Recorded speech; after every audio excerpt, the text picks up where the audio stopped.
करबला मोखे मेड़ी। 61 हिजरी में इराक जे शहर करबला में बर्पा थियल नंढी क़यामत जी याद ऐं दर्दवंदी सार हर साल जियां 1400 साल गुज़रण बाद वरी मोटी आई आहे। मुहर्रम जो चंड बीहण सां ई सॼे आलम ते दर्द जा पाछा छाइजी वञनि था ऐं उन सोगवारियत खे ॾिसंदे महसूस थींदो आहे त संसार त रुॻो सूर आहे।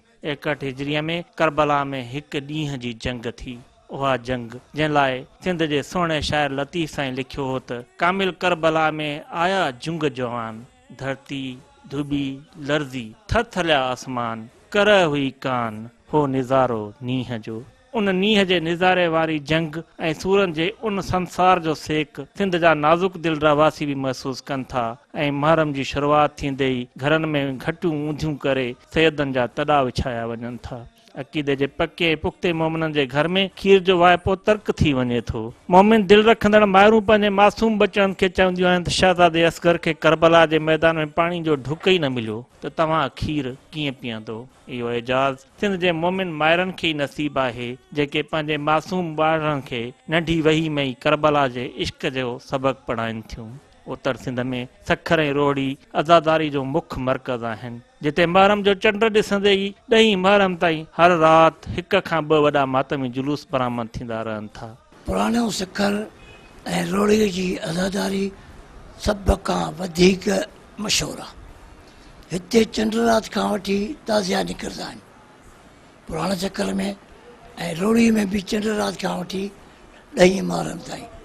पुराणे चकर में 5 मुहर्रम खां पोइ डेली 2 ताज़िया निकिरंदा आहिनि।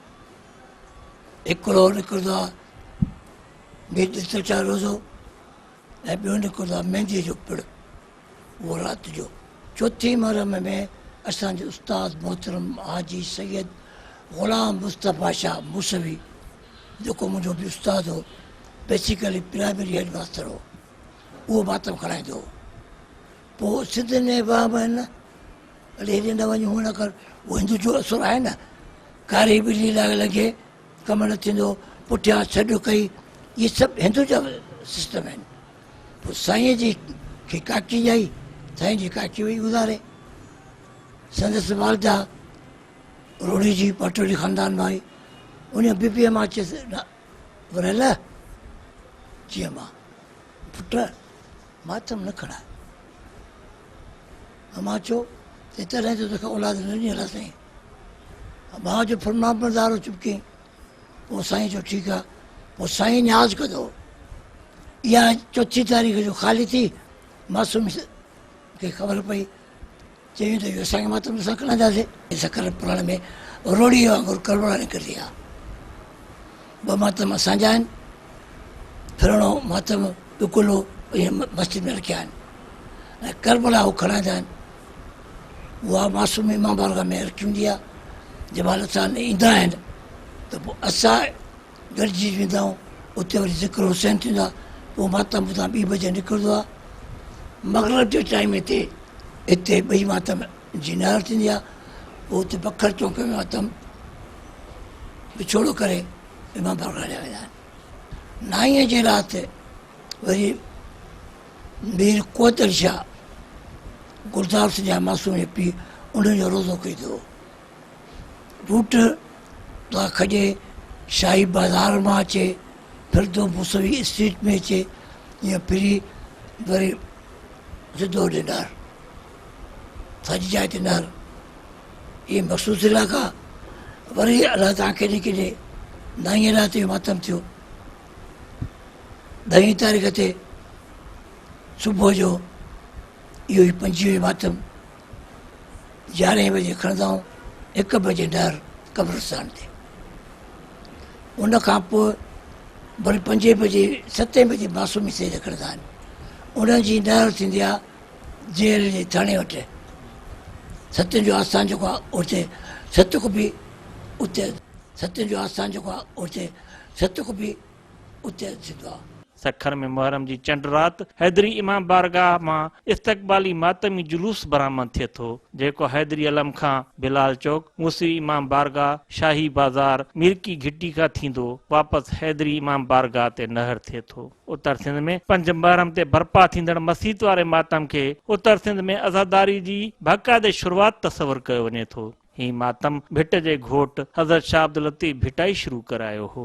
उन मातम में खजंदड़ मस्जिद वारे ताज़िए जो खाको लतीफ़ साईं पुराणे सखर जे वसपुर पाड़े वेझो जिंद पीर जे भर में लतीफ़ जे ओतारे ते वेही ठाहियो हो ऐं उन बाद नाखवन उहो मातमी जुलूस बर्पा कयो। उन ताज़िए जे हेठे हिसे में नीरे रंग जो गिलाफ हुजे थो, जेको लतीफ़ साईं जे फ़क़ीरनि जी सुञाण आहे। 1940 खां अॻु में 25 जो जेको मातम हो, इन जा बानी असुल शाह अब्दुल लतीफ़ भिटाई वारा, उहो बि बेसिकली मूसवी आहिनि। भई हिते लाखो हूंदो ईदन लाखे हलाईंदा ॿेड़ियूं ॿेड़ियूं, वरी जे अलाह ताला केॾे केॾे पुल ठही वई त हिन जो रोज़गारु ख़तमु थी वियो। पोइ बसि इहो चल मंदरनि में खणी वञनि, टकाणे ते मेले ते खणी वञनि, सात बेरे में उतां हिनखे आमदनी थींदी, ॿियो मच्छी मारदा हुया, बाक़ी वीचारा ईअं आहिनि। हुन चयो साईं मातम जो ख़र्चु घणो आहे, असां नथा करे सघूं। उते बसि सैयद अथव पुराणे सखर में, उहो तव्हांखे जंहिंखे वणे, पर असांजा मौसन आहिनि उहे मुसवी सैयद आहिनि। चइबो असां बि मुसव आहियूं, पहिरियों त मुसवी थियनि, पोइ आया हिते। पोइ हुते असांजो मुमताज़ अली शाह मरहम जेको हाणे बानी आहे, उन जो चाचो, उन ॿियो असांजो साईं वरेल शाह। हाणे साईं वरेल शाह गजक में वसे तो ई न अदाए वॾो आहे हे खणाए। पोइ इहो मातम 40 खां अॻु में जिते नसरुल्ला जो घर आहे, हितां मातम खजंदो हुयो ऐं पोइ सिधी खिचियो ॾींदो, हेॾे न वेंदो, मासूमीन सदादन न वेंदो, इहो रॉयल रोड वठी पोइ सिधो शाही बाज़ार खां फिरी वरी पोइ असांजी हवेली में अचे, हितां वरी जीअं शाह चौक टपी थर्मल पावर स्टेशन ते नहर थींदी। 4 बजे मातम खजंदो, 8 बजे नहर थींदी। शाम जा में बोडाई 1 अगस्त 56 ते 8 अगस्त 13 मुहर्रम चंड रात बोडाई मां इमाम बारगाह में वठो 10 पढ़ा 5 मूंखे इमाम बारगाह में आयो हिकिड़ो असांजो मरहूम माइट, भॼो भॼो भॼो भॼो बाबा ख़ैर त आहे, ॿोॾ अची वई आहे, भित भॼी पई आहे, दरिया जी पाणी थो ॾिजे, मतलब पाणी हेॾे न ईंदो, असां बि कुझु वंड वरितो आहे न, पाणी न ईंदो। तव्हां यकीन कजो पाणी जीअं छा जे कुंड ते जिते गेट ठाहे अथऊं न, हिते पाणी दम करे पी रहियो, हेॾां हेॾे बंदो वटि। पोइ असां कब्रस्तान ते वञूं मातम ते, पोइ इहा लाइन वठी वेंदासीं मखदूम पछारी। पोइ मां मरहूम नासर अली शाह मुंहिंजो पुपाटो गुलज़ार शाह जो सहुरो बि हो, चाचो बि हो। मां उनखे अर्ज़ु कयो था, हाणे मातम जेको बरसाति थी पए, मींहं था वसनि, ॿोॾ थी थिए, तकलीफ़ थी थिए मोमिननि खे, बहितर आहे त हाणे मातम असां हितां जितां खॼे थो उतां खॼे, लाल साईं जे उतारे था खॼे, पर रूट खे चेंज कयो। मरहम खणियो ऑफिस में साईं पुलिस में, चए भाईजान पोइ ॿुधाए छा आहे, बसि हाणे रूट हीअं था कयूं, खॼे साॻी जाइ था थो, पोइ हेॾे जीअं छा पाछाड़े बि न वञे, बखर चौक बि न वञे, नहर तां मातम जो उते ई कयो पंहिंजे कब्रस्तान ते। हे कब्रस्तान खीरी मरहम चयो त हाणे नंढिड़ो पर सलाह सुठी ॾिठी। पोइ उन खां पोइ 56 खां पोइ इन मातम जी नहर 58 खां पोइ हिते थींदी आहे, उहो रूट बि अधु घटिजी वियो। अॻे 2 बजे मातम खजंदो हो, एॾी रूट ते वञी 6:30 ख़तमु नज़र यादि में थिए, हाणे उहो ई मातम 1 बजे खजे थो, रूट बि घटि, इहो 8:30 9 बजे नर थो थिए जिते किथे वञा इहो 5 पोइ हाणे इहो 1940 जी ॻाल्हि आहे ऐं बाबा साईं जो लिखियलु आहे मूं वटि किताब पियो आहे त मासूमी सदन छा कयो त असांजे त मातम नथो अचे न पोइ हुते पंहिंजा कुड़बियूं घुरायूं कुड़बियूं जो घुरायूं मातम जीअं खॼे मातम गिरे विया इन मस्जिद ताईं हुसैन मस्जिद ताईं बाबा साईं हिकिड़ो फ़क़ीर माण्हू उन ज़माने में मुख़्तियाकार हो 40 जे दौर में उनखे रोकी चई तव्हां ग़लति कमु कयो आहे हाणे तव्हां अचो आया जुजे तव्हां अचो तव्हां सां बि फ़ैसिलो कंदासीं हा उन ज़माने में पिण जेके बि हूंदासीं असांजा सवाइ 4 जे ऐं 9 राति 10 सुबुह जो बाक़ी असांजा हुआ हुनजी इज़त मिली वई ठीकु आहे उन जी भाइपी थिए पाण में नाराज़गी न थिए पोइ हे पंहिंजे हिननि पंहिंजे हुनजी जेका वाइदो कयो वाइदे ख़िलाफ़ु थी विया मां त ईअं निकिरंदो पोइ असांखे अचो घुरायो असां अचूं दुआ पाण घुरनि पोइ मरहूम ताहिर हुसैन शाह सोट बि हुयो सालो बि आहे उन चयो दाव दुआ पाण था घुरनि असांजे में नज़र किरी आहे पोइ साईं कावड़जी विया ऐं अहिड़ो ई हिकु ॿियो लतीफ़ी मातम रोहड़ी मां पिण बरामद थिए थो जेको 5 मुहर्रम वारे मातम सां हिकु जहिड़ाई रखे थो सखर में आशूर जे ॾींहुं मरकज़ी जुलूस मोहम्मद शाह इमाम बारगाह खां बरामद थिए थो जेको निम जी चाढ़ी मीनारे रोड स्टेशन रोड खां थींदो अयूब गेट पहुचे थो जिते शाम ग़रीबान जी मजलिस बर्पा थिए थी नए सखर में पहिरियों मातम 3 तारीख़ ते कई अथव उहो असांजे पिण ते रखियलु आहे बाबा साईं वॾा वॾी खे ठाराए ॾिनो उन मातम जो नालो ई 14 गुल आहे 14 गुल बंदा अथसि अदा जवान हो असां ॼाया न हुआसीं उनखे मातम ठही मिलियो आज़ादारी वरी उहो मातम मीरासी खणी ईंदा असां वटां वरी उहे 3 तारीख़ शाम जो खणाईंदा असां 3 हिते रुक होॾे सखर में ॿी उते निकिरंदी सेज 7 ते 8 ते सेज वरी 10 ते पिण निकिरे 10 ते पिण उते निकिरंदा घणा मशहूरु हूंदा ऐं मातम अदादारनि खे कशिश करण लाइ मामाम खे वरी दुरदुलूं ठाहे हुन में घुघरू विझी नचंदा हुया उहा मुंहुं बंदि कराई ऐं इन्हनि जो ताइफ़नि जो बि पढ़ो इमाम बारगाह आहे पेड़ा उहे ॿाहिरि निकिरी अचनि मातम कंदियूं अचनि मां उन्हनि खे पुटु ॻाल्हि ॿुधो बेशक तव्हां मुबदार हो तव्हांजे करे शौक़ीन अचनि था ॾिसण मां तव्हांखे हुनजो मातम सां को वास्तो न आहे हुनजो शिकिल खे था ॾिसनि चई पोइ बाबा असां छा कयूं तव्हां हिते पंहिंजी दुआ घुरायो मातम खणी बसि रोड ते करे छॾियो बसि तव्हां पोइ हिते मातम कयो ॿाहिरि न अचो इहो सिलसिलो ख़तमु पोइ उतां मातम निकिरंदा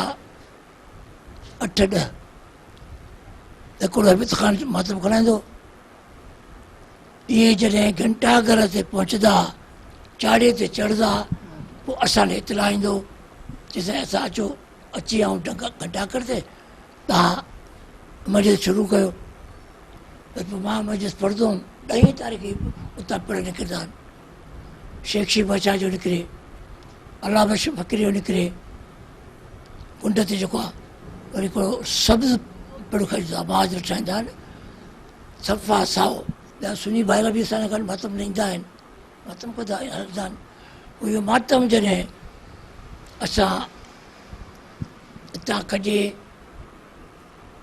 राउंड वाली स्टेशन रोड जो जॾहिं अलाह ताला कॾहिं स्टेशन रोड ते पहुतूं हिते वरी मजलिस थींदी उहो मुंहिंजो चाचो पढ़ंदो उस्ताद बि हो ग़ुलाम रज़ी शाह आफ्ताब उहो क़ुर थियो उहा मूंखे नसीब में ॾुठी मिली उतां वरी हली रेलवे स्टेशन ते मजलिस करे पोइ अची अलाह ताला खे निकिरे हितां मातम विछोड़ थी वेंदा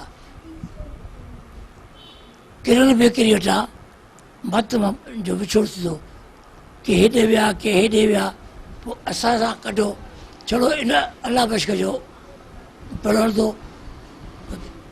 उहो न थींदो। पोइ असांजो पिणु वरी सां कढो शेख बादशाह जो पिणु हुयो, उहो बि गॾु अचे, उहो हे रस्तो वठी वञे राज रोड वारो, असां वरी वॾा कार खां चढ़ी मथे हलिया अचूं।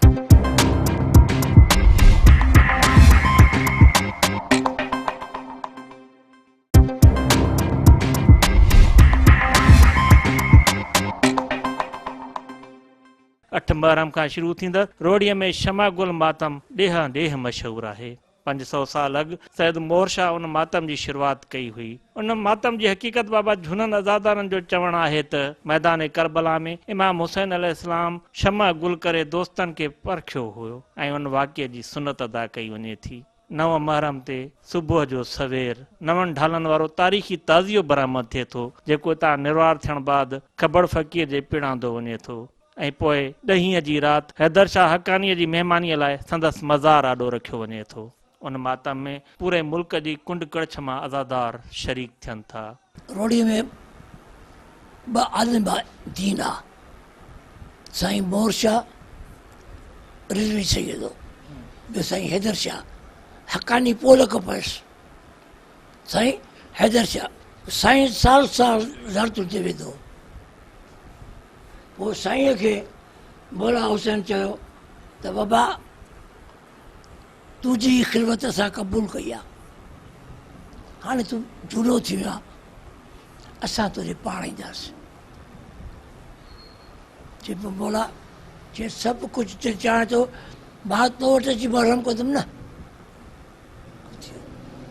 फलाणे नाले सां इराक नालो अथसि फ़क़ीर जो, तो ॾे ईंदो, जेका शइ हो तोखां घुरे उहा मुयसरु करण खे ॾिजांइ।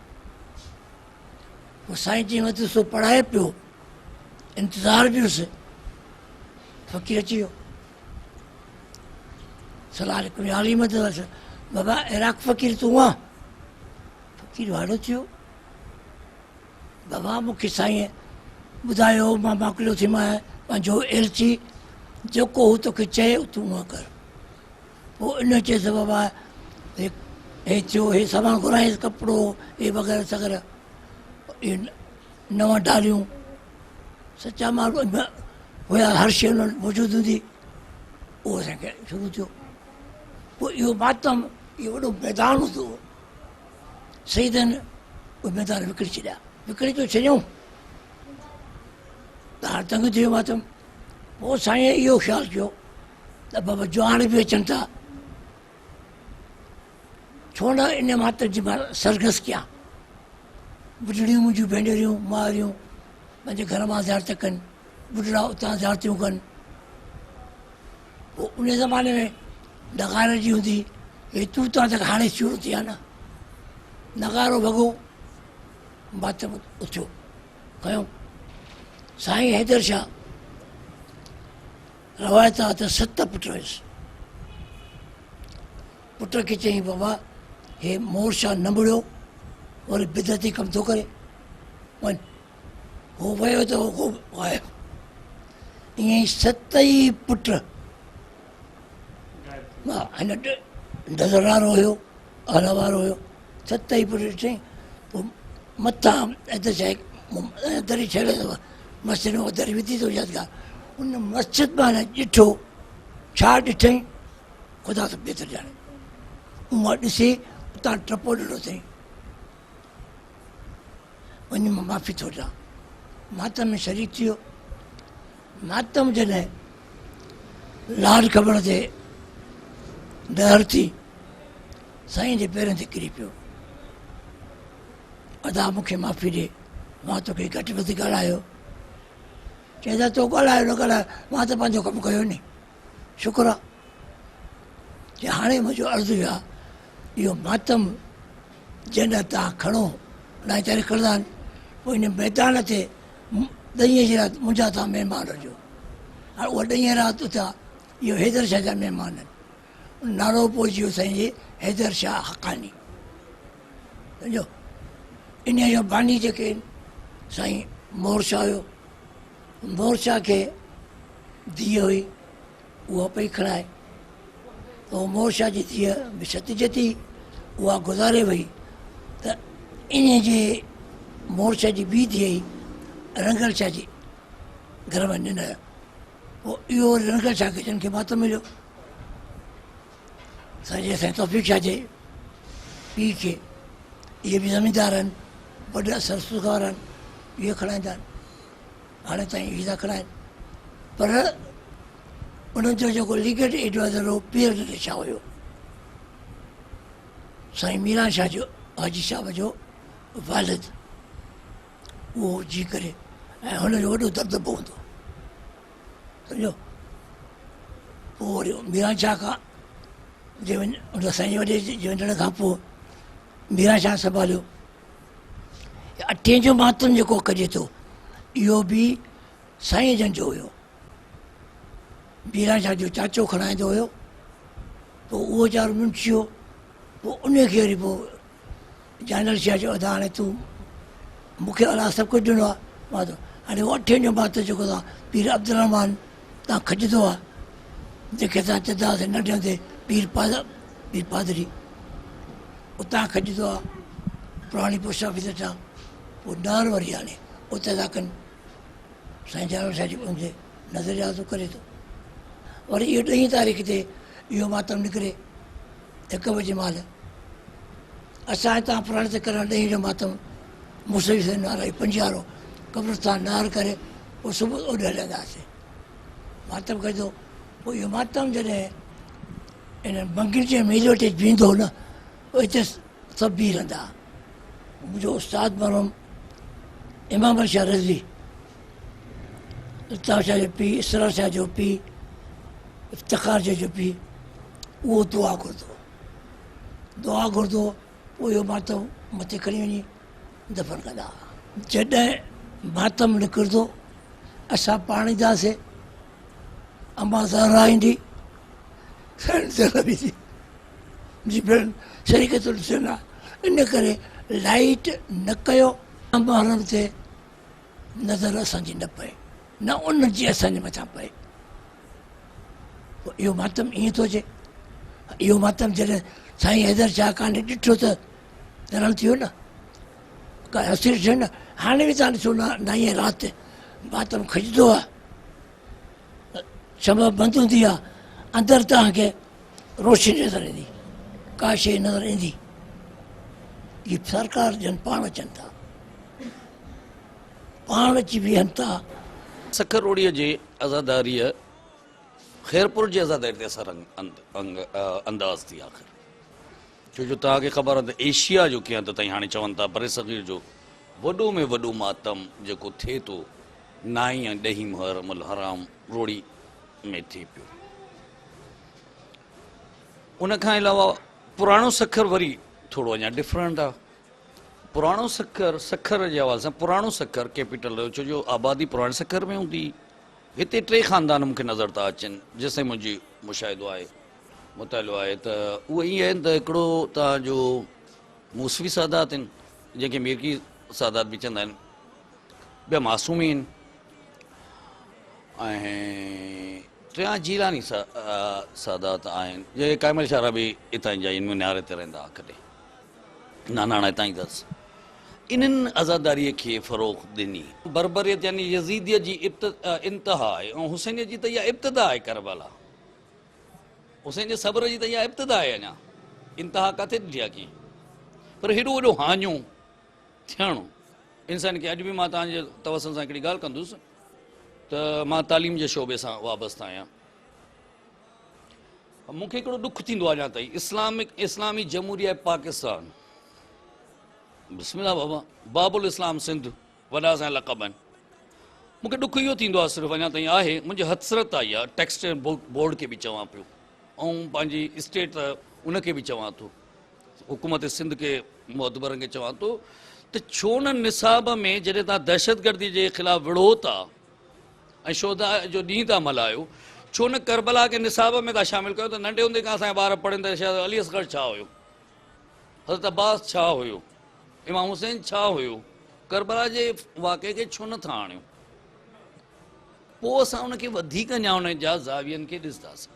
एशिया जे वॾनि मातमनि में सखर जा ही 2 मातम, मसीत वारो मातम ऐं करबला वारो मातम शामिल हुजण सबबि सखर ऐं रोड़ी आज़ादारीअ जा मर्कज़ बणियल आहिनि। रोड़ी ऐं सखर में जॾहिं असां आज़ादारीअ जो ज़िक्र कयूं था या आज़ादारी जी तारीख़ खे उथलायूं था, हिते करबला जे मातम सां गॾु हिते मसीत वारे मातम सां गॾु हिकु ॿियो क़दीम मातम बि जेको शामिल आहे उन्हनि मातमनि में, जंहिंखे क़दीमी मेहंदीअ वारो पिड़ चवंदा आहिनि। मेहंदी वारे पिड़ ते बि 500 सालनि खां जेको आहे उहो मातम थींदो रहे थो। हिन ई पिड़ जो जेको आहे कामी असां सां गॾु मौजूदु आहे, उनखां हाल अहिवाल वठूं था। साईं इहो ॿुधायो त हीउ जेको मेहंदी वारो पिड़ आहे, हिन जो आगाज़ आज़ादारी जो हिते कॾहिं खां थियो, हिते कहिड़ियूं कहिड़ियूं जेके आहिनि उहे रस्मूं अदा कयूं वञनि थियूं ऐं केतिरा मोमिनीन जेके आहिनि हिते शिरकत कनि था? हीअ आज़ादारी 500 साल खां हले थी पई। हिन में शहज़ादे कासिम जी सेज सां निस्बत आहे।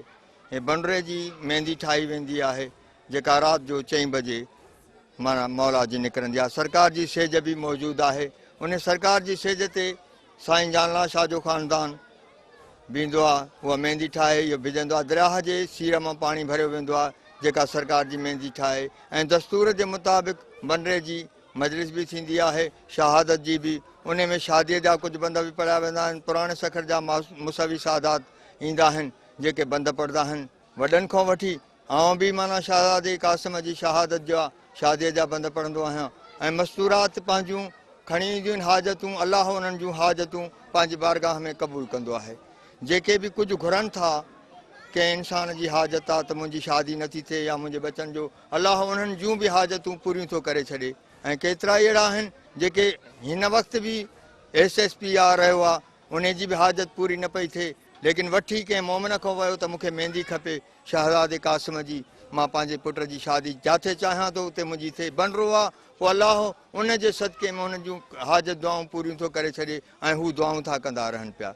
वरी 10 जे ॾिहाड़े मैदान करबला ताईं वेंदा आहियूं, जेका रस्ते ते साईं मीर याकूब अली शाह जन जा रोड़ी शहर जे अंदरि मुसवी सादातनि जे अॻियां माना दुलदुल उन ज़माने में मिलाईंदा हुआ ज़ुल्दना सां। हाणे शहज़ादे कासिम जे सां गॾु शहज़ादे अली अस्कर जो झूलो मिलाईंदा आहिनि। बन पगदे पेच हुसैन वलाए ते कमार अबासण बंधाई अकबर कुर्ता चा करे आए बाकर जुती पवाई ओ मोहम्मद गाना बनया दाई सहरे गिन आई देखो शादी शाह कासिम दी केडी न अजब रौनक लाई अखियां दुखियां दुखी ज़ैनब दियां ॾियो मेहंदी जोगा पानी मेहंदी मलसा शाह परने सां में तवीर हसन दा जानी। नाज़रीन, रोड़ी में क़दीम सालनि खां ई जेको आहे मज़लूम इमाम हुसैन अलैहिस्सलाम जी आज़ादारी मल्हाई वञे थी ऐं सखर ऐं रोड़ीअ में थींदड़ आज़ादारी जी सभ खां वॾी ॻाल्हि इहा आहे त हिते मुख़्तलिफ़ फ़िक्रनि, मुख़्तलिफ़ मज़हबनि, मुख़्तलिफ़ तबक़नि ऐं मुख़्तलिफ़ ज़ातियुनि जा माण्हू बिना कंहिं मतभेद जे, बिना कंहिं फ़र्क़ जे उन आज़ादारी में शिरकत कनि था ऐं मज़लूम खे यादि कनि था, मज़लूम जी क़ुर्बानीअ खे यादि कनि था ऐं उनजे उन अहसान खे यादि कनि था जेको हुन दीन इस्लाम ते कयो। हिते न सिर्फ़ु जेको आहे मर्दनि जी आज़ादारी थिए थी सखर ऐं रोड़ी में, पर औरतुनि जी आज़ादारी बि जेका आहे उहा बि हिकु ख़ासि जेका हैसियत रखे थी। जीअं ई महरम जो चंड ॾिसजे थो त सखर ऐं रोड़ीअ में औरतुनि जी आज़ादारीअ जो सिलसिलो बि जेको आहे शुरू थी थो वञे। हिते मुख़्तलिफ़ इलाइक़नि में काफ़ी घर अहिड़ा आहिनि जिते अशरे जूं मजलिसूं कयूं वञनि थियूं ऐं उन अशरे जे मजलिसनि में औरतूं शरीक थी मज़लूमनि खे जेको आहे पुरसो ॾियनि थियूं, साइण खे जेको आहे उहो पुरसो पेश कनि थियूं ऐं इहो आज़ादारी जो सिलसिलो पहिरीं महरम खां शुरू थिए थो ऐं 40 ताईं जेके आहिनि इन मजलिसनि जो सिलसिलो जारी रहे थो ऐं हितां जा माण्हू जेके आहिनि उहे बिना कंहिं मज़हबी मतभेद जे, बिना कंहिं फ़िरके जे मतभेद जे, बिना कंहिं क़ौम, बिना कंहिं ज़ात ऐं क़बीले जे मतभेद जे उन हिते त वॾे अरसे खां 400 साल थी गुज़रिया आहिनि त हले थी। 8 जी राति मजलिस हूंदी आहे। पहिरियां त असां आशिरो पढ़ाईंदा आहियूं लेडीस जो बि, वरी 8 राति हूंदी आहे मजलिस। औरतूं हिते पंहिंजी मन्नत सां ईंदियूं आहिनि, पोइ जेको मौला हुसैन जे जेतिरो जंहिंखां सरी सघंदो आहे उहो न्यास खणी ईंदियूं आहिनि, नुंहुं खानी थींदी आहे।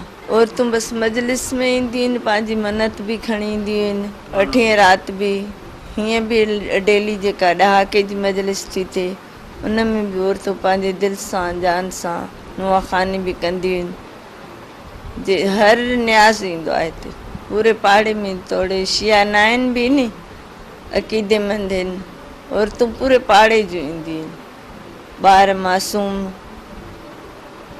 ज़ाकिरियाणी मौजूदु थियल आहे 10 ॾींहंनि लाइ। उत्तर सिंध में ख़ैरपुर में बर्पा थींदड़ 5 मुहर्रम ते कोडी जी जे खुंबे जो मातम, 8 मुहर्रम ते ख़ैरपुर शहर में थींदड़ गाज़ी ऐं अलमन जो मातम ऐं 13 मुहर्रम ते थींदड़ जागीर अली अकबर जो मातम बि पंहिंजी अलॻि ऐं मुनफ़रिद हैसियत रखनि था। सखर ऐं रोड़ी सदियनि खां उत्तर सिंध में आज़ादारी जो मर्कज़ बणियल आहिनि। अॼु बि हितां जे आज़ादारनि जूं दिलियूं ग़मे हुसैन सां सरशार आहिनि। कैमरामैन जावेद घुञो सां गॾु मुश्ताक टांवरी, सिंध टीवी न्यूज़, सखर।